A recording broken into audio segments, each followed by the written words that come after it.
ሰላም ጤና ይስጥልኝ ውድ የፈታ ዴሊ ተከታታዮቻችን ይህ የዕለተ ቅዳሜ ረፋድ ጥንቅራችን ነው። ቆይታችሁን ከኛ ጋር በማድረግ የሰዓቱን ጥንቅራችንን እንድትከታተሉ አክብሮታዊ ግብዣችን ነው። ወደ ዝርዝር መረጃዎቻችን ከማለፋችን በፊት በቅድሚያ ዋና ዋናዎቹን እንጠቁማችሁ። አንድ ኃይል ጦሬን ወደ አሰብ አቅጣጫ እያንቀሳቀስኩ መሆኑ ይታወቅልኝ። ይህ ወታደራዊ እንቅስቃሴም ከብዙ ወታደራዊ ዝግጅት በኋላ በቀይ ባህር አቅጣጫ ወደ ለየለት ፍልሚያ ለመግባት የሚደረግ ጉዞ ነው ሲልም አስታውቋል። ከተወሰኑ ጊዜያት ወዲህ በኤርትራ በኩል ጠንከር ያለ ወታደራዊ አቅም ግንባታ እየተካሄደ መሆኑ ሲነገር ቆይቷል። ጥንቅራችን ዘርዘር አድርጎ ከያዛቸው መረጃዎች መካከል ነው። ህወሓትን አጥብቀው በመተቸት የሚታወቁት በሶማሊያ የኢትዮጵያ አምባሳደር ሱሌማን ደደፎ በትግራይ በታጣቂዎች ከተነሳው ጥያቄ ጋር በተያያዘ የህወሓትን ሰዎች በቁጥጥር ስር አውሏቸው የመጨረሻው ምሽግም እየተደረመሰበት ነው ሲሉ ማስታወቃቸውን የተመለከተ አጠር ያለ መረጃንም አካተናል። የህወሓት መስራችና ቁልፍ አመራር የነበሩት አቶ ስብሃት ነጋ አሁን ባለው የፓርቲ ሁኔታ ላይ ሰላ ትችት ሰንዝረዋል። ከወይን ጋዜጣ ጋር በቅርብ ባደረጉት ንግግር የደብረጽዮን አመራርን ከረር አድርገው ተችተዋል። ህወሓትን የማዳን ስራ የበታች አመራሩ ነው ሲሉ ተሰምተዋል። በህወሓት የኤርትራ ግንኙነት ዙሪያም ያሉት ነገር አለ። ከመረጃው እንመለከተዋለን። ቀደም ባሉ ዓመታት የአዲስ አበባና ሪያድ የአፍሪካ ቀንድና የገልፍ ሀገራት ትብብር ማማ ሆነው ይታዩ ነበር።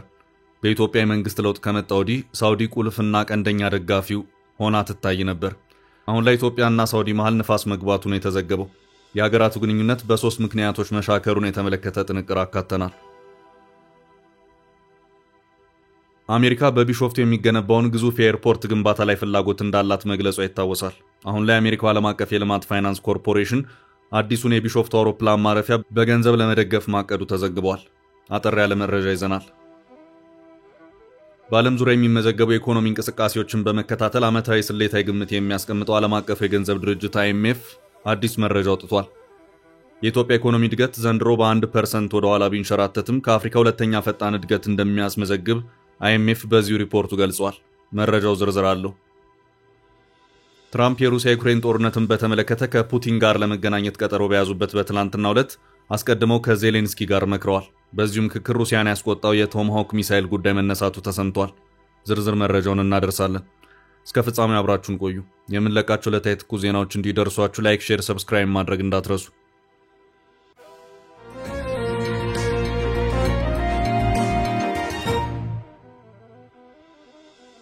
ወደ አሰብ የተንቀሳቀሰው ኃይል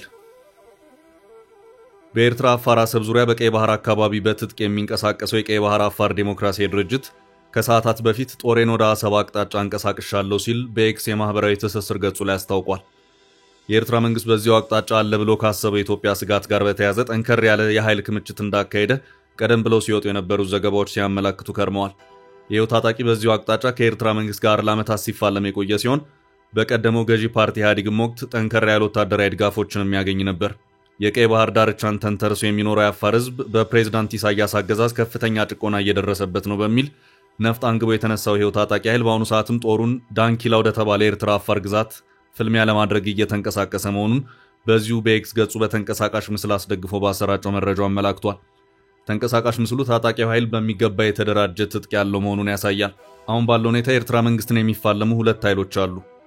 አንደኛው ብርጌድና ሐመዶ የሚባለውና መሰረቱን በዲያስፖራ ኤርትራ ያለ የጣለው ኃይል ሲሆን ሌላኛው ደግሞ በነፍጥ እየተንቀሳቀሰ የሚገኘው የቀይ ባህር አፋር ዲሞክራሲያዊ ድርጅት ነው። በዓለም አቀፍ ተቃውሞ ላይ የተመሰረተ እንቅስቃሴን ሲያደርግ የቆየው ብርጌድና ሐመዱ ከቀይ ባህር ዲሞክራሲያዊ ድርጅት ጋር በጋራ በመሆን ግንባር ፈጥሮ ወደ ነፍጥ ፍልሚያው ለመግባት ከድርጅቱ ጋር መግባባት ላይ የደረሰ መሆኑን ከዚህ ቀደም ያስታወቀ መሆኑ የሚታወስ ነው። ሆኖም የሁለቱ ኃይሎች ቅንጅት በመጨረሻ ምን ላይ እንደደረሰ ግን አሁን ባለው ሁኔታ በግልጽ የታወቀ ነገር የለም። የአፋር ህዝብ በኢትዮጵያ በኤርትራና በጅቡቲ የሚኖር ሲሆን የኑሮ ሁኔታ ቀይ ባህር ዳርቻን ተንተርሶ ባሉት ምስራቃዊ አፍሪካ ቀንድ ክፍል ነው። የሚበዛው የአፋር ህዝብ የሚገኘው በኢትዮጵያ ነው። የኤርትራ አፋሮች አሰብን ጨምሮ በቀይ ባህር ዳርቻ የሚኖሩ ሲሆን የፕሬዝዳንት ኢሳያስ መንግስት በስጋትነት ይመለከታቸዋል። ጥርጣሬው እንዲነሳ ያደረገው የኤርትራ አፋር ምሁራን ያላግባብ ከኢትዮጵያ የተነጠሉ መሆናቸውን በመግለጻቸውና ከ30 ዓመት በፊት ኤርትራን ከኢትዮጵያ በነጠለው የኤርትራ ህዝብ ውሳኔ ላይም ጭምር ዛሬም ድረስ ጥያቄን የሚያነሱ በመሆናቸው ነው። የኢትዮ ኤርትራን የድንበር ጦርነት ተከትሎ ሁለቱ ሀገራት ሰላምን ጦርነትን በሌለበት ዝግ የፖለቲካ ውጥረት ወቅት አንዱ መንግስት የሌላውን ታጣቂ ኃይል በግዛቱ ያስጠለለበት ሁኔታ የነበረ መሆኑ የሚታወስ ነው። በጊዜውም የፕሬዝዳንት ኢሳያስ መንግስት ከኦነግ እስከ ኦብነግና አርበኞች ግንቦት 7 ድረስ በግዛቱ ፈቅዶ ያንቀሳቀስ የነበረ ሲሆን በጊዜው በነበረው የኢትዮጵያ መንግስት በኩል ደግሞ አሁን በነፍጥ እንቅስቃሴ ላይ ያለውን የቀይ ባህር አፋር ዲሞክራሲያዊ ድርጅትን የመደገፍና መንደርደሪያ ግዛትን መፍቀድ ሁኔታዎችም ነበሩ። የቀይ ባህር አፋሮች ስነ ልቦናዊ ግንኙነታቸው የሚቀራረበው ከኢትዮጵያ አፋሮችና ከኢትዮጵያ ጋር ነው በሚል የኤርትራ መንግስት የዚህን ኃይል እንቅስቃሴ በቀላሉ የሚያይ ሆኖ አልታየም።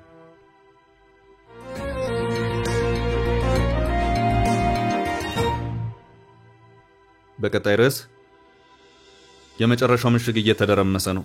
አምባሳደሩ ህወሓትን አጥብቀው በመተቸት የሚታወቁት አምባሳደር ሱሌማን ደደፎ በትግራይ በታጣቂዎች ከተነሳው ጥያቄ ጋር በተያያዘ የህወሓትን ሰዎች በቁጥጥር ስር አውሏቸው የመጨረሻው ምሽግም እየተደረመሰበት ነው የሚል ይዘት ያለውን መልእክታቸውን በኤክስ ገጻቸው አጋርተዋል። አምባሳደር ሱሌማን ደደፎ በዚሁ ጠበቅ ያለ መልእክታቸው የህወሓት የመጨረሻው መጨረሻ ሰዓት ይህ በህዝብ ደም ሲነግድ የኖረ ባንዳ ድርጅት ውሸቱም አልቆበት የትግራይ ህዝብም ትግስትና ተስፋው ተሟጦ ወያኔ ቀኑ ጨልሞባታል ሲሉም ጠንከር ባሉ ቃላት የታጨቀ መልእክታቸውን ይድረሳችሁ ብለዋል።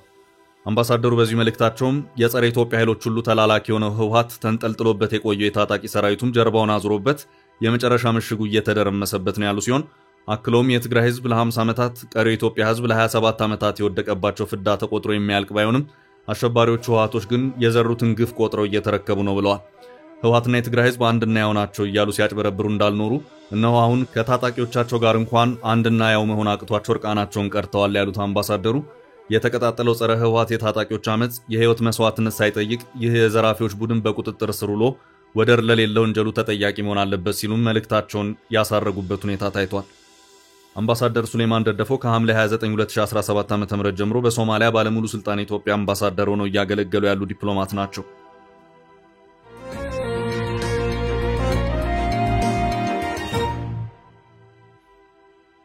ወደ ቀጣይ መረጃ አለፍን። አዛውንቱ ስብሃት ደብረጽዮንን በጽኑ ወቀሱ። ኢሳያስ ለወዳጅነት የሚመጥን አይደለም። የህወሓት መስራችና ቁልፍ አመራር የነበሩት አቶ ስብሃት ነጋ አሁን ባለው የፓርቲ ሁኔታ ላይ የሰላ ትችት ሰንዝረዋል። ከወይን ጋዜጣ ጋር በቅርብ ባደረጉት ንግግር የደብረጽዮን አመራርን ከረር አድርገው ተችተዋል። አሁን ላይ ኑሯቸውን በአሜሪካ ያደረጉት የ90 ዓመቱ አዛውንት የህወሓት ከፍተኛ አመራር እንዲነሳ ነው የጠየቁት። የነ ደብረጽዮን አመራርን ተቸካይና ቆሞ ቀር ሲሉ የገለጹ ሲሆን ከስልጣን ተነስተው ከፓርቲው ሊወገዱ ይገባል ማለታቸው ተዘግቧል። ፓርቲው በመካከለኛና የበታች ካድሬዎች መዳን አለበት ሲል አጽንኦት ሰጥቷል። ህወሓት ከሰሞኑ ከክልሉ የተቃዋሚ ፓርቲዎችና በሳምንቱ ከትግራይ ኃይሎች ተቃውሞ እየገጠመው ይገኛል። ከህወሓት ተገንጥሎ የወጣው ቡድን አዲስ ፓርቲ መስርቶ እየተንቀሳቀሰ ሲሆን ህወሓትን በትጥቅ ትግል ለማስወገድም ወታደራዊ ቡድን መፈጠሩ የሚታወቅ ነው። በደብረጽዮን የሚመራው ህወሓት ከኤርትራ መንግስት ጋር በፈጠረው ግንኙነት የሚብጠለጠል ሲሆን ቡድኑ ግንኙነቱ የህዝብ ለህዝብ ብቻ ነው ሲል በተደጋጋሚ ይሰማል። የኢትዮጵያ መንግስት በቅርቡ ህወሓትና ኤርትራ በጋራ በመሆን ጦርነት ለመክፈት እያቀዱ ነው ሲል ለተባበሩት መንግስታት ድርጅት ደብዳቤ ማስገባቱ ይታወሳል። ቡድኑ ከፌደራል መንግስት የሚመጣ ተጠያቂነትን ለማምለጥ ኤርትራን የሙጥኝ ማለቱን የቀድሞ ጊዜያዊ አስተዳደር ፕሬዝዳንት አቶ ጌታቸው ረዳ መግለጻቸውም ይታወሳል። የህወሓት መስራችና አንጋሽ የሆኑት አቶ ስብሃት ነጋ ቡድኑ ከኤርትራ ጋር የመሰረተውን ግንኙነት ተችተዋል። አዛውንቱ ስብሃት የህወሓትና የኤርትራ ትብብር ጽምዶ የሚሰራ አለመሆኑን የተናገሩት ጥምረቱን የማይደግፍ መሆኑን የተናገሩት ስብሃት ኢሳያስ ለአጋርነት የሚመጥን አይደለም ሲሉ ተደምጠዋል።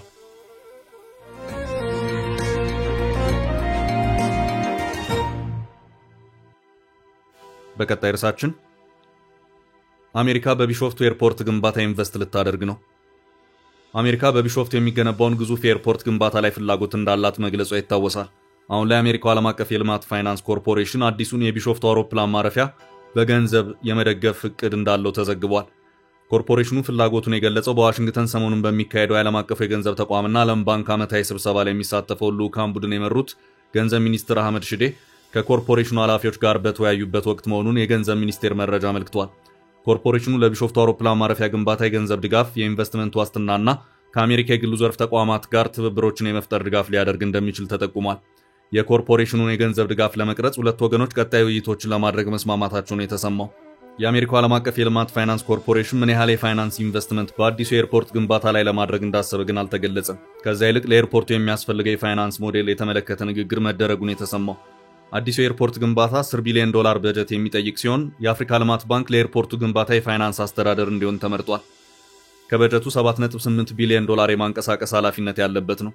የቢሾፍቱ አየር መንገድ 60 ሚሊዮን ተጓዦች በዓመት የማስተናገድ አቅም የሚኖረው ሲሆን በሙሉ አቅሙ ሲሰራ 110 ሚሊዮን ተጓዦችን የሚያስተናግድ እንደሚሆን ይገመታል።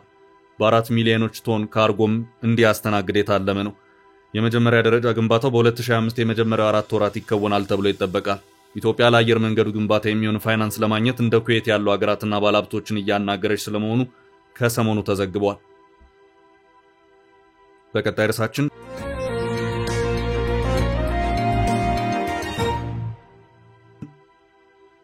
ኢትዮጵያና ሳውዲ መሃል የገባው ንፋስ።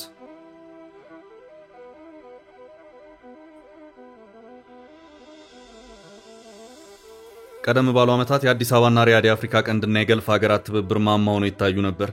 በኢትዮጵያ የመንግስት ለውጥ ከመጣ ወዲህ ሳውዲ ቁልፍና ቀንደኛ ደጋፊ ሆና ትታይ ነበር። ለዘመናት የቆየውን ከኤርትራ ጋር የነበረውን ተኩስ አልባ የጦርነት ግንኙነት በመቋጨትም ሳውዲ ሚናዋ ትልቅ ነበር። እንደ አውሮፓ አቆጣጠር በ2018 የተፈረመው የጀዳ ስምምነት ወይም ጀዳ ፒስ አኮርድ በብዙ የተሞገሰም ነበር። ሳውዲ አረቢያ ለጊዜው የለውጡ መንግስት የዶላር እጥረትም የደረሰች ሀገር ስትሆን ባለፉት 6 ዓመታት በርካታ ኢንቨስትመንቶችን በአገሪቱ አድርጋለች። ታዲያ አዲስ አበባና ሪያድ ግንኙነት ቀስ በቀስ ድምፁ እየጠፋና በመሃላቸው ንፋስ የገባበት መስሏል። የኢኮኖሚ ትብብሮች እንደቀደሙት ዓመታት ግለታቸውን ጠብቀው መጓዝ ሲሳናቸው ሁለቱ ሀገራት በስደተኞችና ሰብአዊ ቀውሶች የተነሳ ግንኙነታቸው ቀዝቅዟል። የዲፕሎማሲ ወዳጅነቱም ወደ አለመተማመን ያመራ ስለመሆኑ እየተነገረ ነው። በኢትዮጵያና ሳውዲ ግንኙነት መሃል ጎልቶ የታየው ክፍተት የኢትዮጵያ ስደተኞች በሳውዲ የሚስተናገዱበት መንገድ ነው። በሺዎች አሁንም በሳውዲ እስር ቤቶችና ማቆያዎች መጥፎ በሆነ አያያዝ እየማቀቁ ይገኛሉ። ማባረርና መሳደዱም አሁንም ድረስ የቀጠለ ሲሆን የሳውዲ ባለስልጣናት ኢትዮጵያውያን ሰነድ አልባ ዜጎችን የማሰር ዘመቻቸውን አሁንም መቀጠላቸው ይሰማል። ኢትዮጵያ ዜጎቿን የመከላከል የዲፕሎማቲክ አቅም ማነስ ውስጥ የገባች ሲሆን በህጋዊ ደረጃም በቂ ክፍያ አግኝተው ዜጎች በሳውዲ እንዲሰሩ የማድረግ ሂደቱ ብዙም ሊገፋ ለመቻሉ ነው የሚነገረው። የሳውዲ የድንበር ጠባቂዎች ኢትዮጵያውያን ላይ ተኩሱ በመክፈት የፈጸሙ ግድያም የዓለም አቀፍ የሰብአዊ መብት ተቋማት ትኩረት ነበር። ሪያድ ይህንን አንዱንም ስታምን አይታይም። የኢትዮጵያ መንግስት 70,000 ዜጎችን ከሳውዲ ለመመለስ አቅዶ በርካቶችን ወደ ሀገር ቤት ማምጣት የቻለ ሲሆን ዜጎችን የመመለስ ሂደት እጅግ ወጪ ያለውና የተጓተተ ሂደት ሆኗል። ከቅርብ ጊዜ ወዲህ ከሳውዲ ስለሚመለሱ ዜጎች የሚሰጠው መግለጫና መረጃም ቀንሷል። ይህም በሀገር ውስጥ በውጭ ጉዳይ መስሪያ ቤቱ ላይ ቅሬታ እንዲሰማ ያደረገ ነው። ሳውዲን ለሳውዲዎች ብቻ የማድረግ የሪያድ ውጥን ግን የገፋ ሲሆን ብዙዎችን ማሰርና ማባረሩ በርትቷል። ይህ ለሁለቱ ሀገራት ግንኙነት መቀዛቀዝ አንደኛው ምክንያት ሲሆን የኢኮኖሚ ትብብሮች አለመቀጠላቸው ሌላኛው ነው። በንግድና ኢንቨስትመንት በኩል የሳውዲ ኢንቨስተሮች በግብርና ማምረቻና መሰረተ ልማት በርከት ብለው ሲሰማሩ የኢትዮጵያ ወደ ሳውዲ ያለው ኤክስፖርት ግን የተዳከመ መሆኑ የንግድ ግንኙነቱን ሚዛኑ ለሪያድ ያጋደለ አድርጎታል። ኢትዮጵያ ይህን ጋፕ ለማጥበብ የህጋዊ ሰራተኞችን ለመላክ ስምምነት ለማግኘት ብዙ ጥረቶች ብታደርግም ይሄ በሪያድ ዘንድ ቅድሚያ የተሰጠው ጉዳይ አልሆነም። ሌላ ዋነኛ ተደርጎ የሚታየው የግንኙነት መቀዛቀዝ የመጣው ግን የቀጠናው አስተላለፍን ተከትሎ ሲሆን ኢትዮጵያ በቀይ ባህር የመውጫ ፍላጎት ከሳውዲና የቀጠናው የሳውዲ ሀገራት ኢንተረስት ጋር የሚጋጭ ሆኗል። አሁን ላይ ኢትዮጵያና ሳውዲ በታሪካቸው ከነበራቸው ግንኙነት የመጨረሻውና የቀዘቀዘው ነጥብ ላይ ይገኛሉ ተብሏል።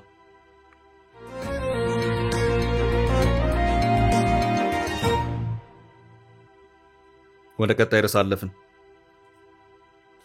የኢትዮጵያ ኢኮኖሚን የተመለከተው አዲስ ሪፖርት። በዓለም ዙሪያ የሚመዘገበው የኢኮኖሚ እንቅስቃሴዎችን በመከታተል ዓመታዊ ስሌታዊ ግምት የሚያስቀምጠው ዓለም አቀፉ የገንዘብ ድርጅት IMF አዲስ መረጃ አውጥቷል። የኢትዮጵያ ኢኮኖሚ እድገት ዘንድሮ በ1% ወደ ኋላ ቢንሸራተትም ከአፍሪካ ሁለተኛ ፈጣን እድገት እንደሚያስመዘግብ IMF በዚሁ ሪፖርቱ ገልጿል። የተቋሙ ከሰሃራ በታች ያሉ ሀገራት የእድገት ምጣኔ ይፋ የሆነ ሲሆን የኢትዮጵያ ኢኮኖሚ በያዝነው የፈረንጆቹ ዓመት 2025 ከአምናው በርካታ ነጥቦችን ቢጥልም ዘንድሮ ከአፍሪካ ሁለተኛ ፈጣን እድገት እንደሚያሳይ ተጠቁሟል።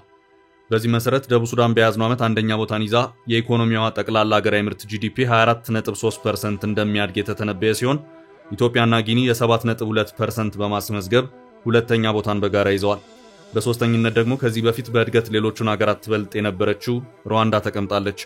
የኢትዮጵያ ኢኮኖሚ ሁለተኛ ቦታን እንደያዘ ይፋ ቢደረግም አምና አስመዝግቦት ከነበረው 8.1% እድገት ወደ 7.2% አሽቆልቁሏል። ይህም የ0.9% መንሸራተትን ያሳያል።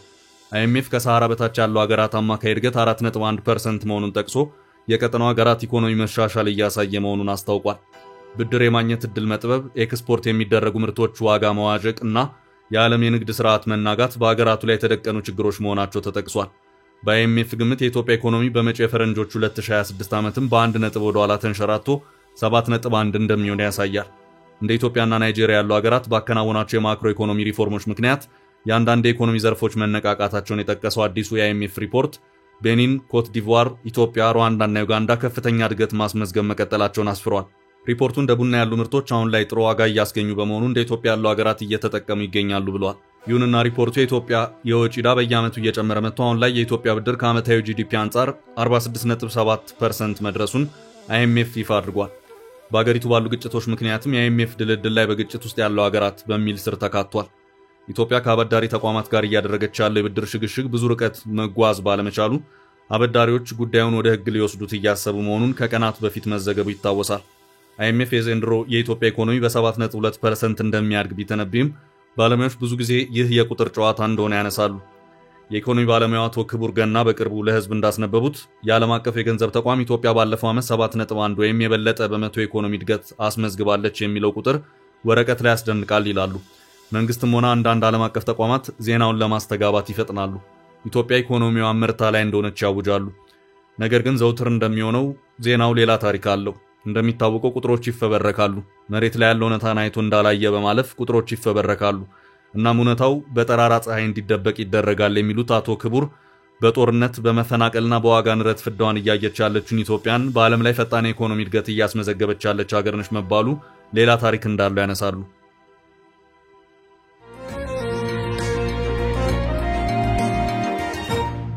ወደ ቀጣይ ርዕስ አለፍን። ጦርነቱ ይቆማል።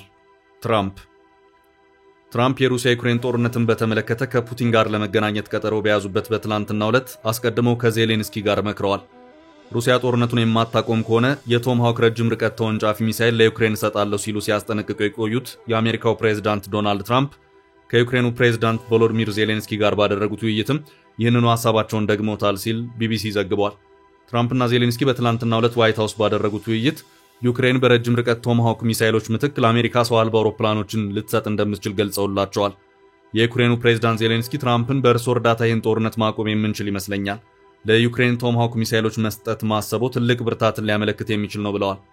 ቀደም ሲል ዜሌንስኪና ትራምፕ በስልክ ባደረጓቸው ንግግሮች ዜሌንስኪ ሩሲያ እያደረሰችብን ላለው ጥቃት ሚሳኤሉ እጅጉን ያስፈልገናል ሲሉ ትራምፕን ጠይቀው ነበር። ሞስኮ በበኩሏ ዋሽንግተን የቶማሃውክ ሚሳኤል ለዩክሬን ከሰጠች ጦርነት ወደ ከፋ ምዕራፍ ይጓዛል፣ ከአሜሪካ ጋርም የከረረ ቅራኔ ውስጥ እንገባለን ማለቷ ይታወሳል። ፕሬዝዳንት ዶናልድ ትራምፕ እና ቭላዲሚር ፑቲን ለ2 ሰዓት ተኩል ያህል በስልክ ከተወያዩ በኋላ በቡዳፔስት ሃንጋሪ ለመገናኘትም ስምምነት ላይ መድረሳቸው ይታወቃል። የፕሬዝዳንቶቹ ውይይት በዋሽንግተንና ሞስኮ መካከል ሊፈጠር የነበረን ግጭት መቆጣጠር ይችላል በሚል ተስፋ ቢጣልበትም ትራምፕ ከዜሌንስኪ ጋር ባደረጉት ውይይት ያነሷቸው ሐሳቦች ተስፋዎቹን የሚያመነምኑ ሆነዋል። ሆኖም ትራምፕ ከውይይቱ በኋላ በሰጡት መግለጫ ጦርነቱ ይቆማል ሲሉ ተደምጠዋል። ጋዜጠኞች በሃንጋሪው ስብሰባ ወቅት ፑቲን ለሰላም የማይስማሙ ከሆነ ምን ሊፈጠር እንደሚችል ለፕሬዝዳንት ትራምፕ ጥያቄ አቅርበው ነበር። ትራምፕ በሰጡት ምላሽ ምን እንደሚፈጠር እናያለን፣ እኔ ግን እንደሚስማሙ አስባለሁ፣ ፕሬዝዳንት ፑቲን ጦርነቱን ማቆም ይፈልጋሉ ብዬ አምናለሁ ብለዋል። ቻችን ለዛሬ ያዝንላችሁን ርዕሰ ጉዳዮች እዚህ ላይ ቋጨን። ላይክ፣ ሼር እና ኮሜንት በማድረግ ለቻናላችን ድጋፋችሁን መግለጽ እንዳትዘነጉ እያልን ከሌሎች መረጃዎች ጋር ደግመን እስክንገናኝ ቸር ያሰማን ስንል ተሰናበትን።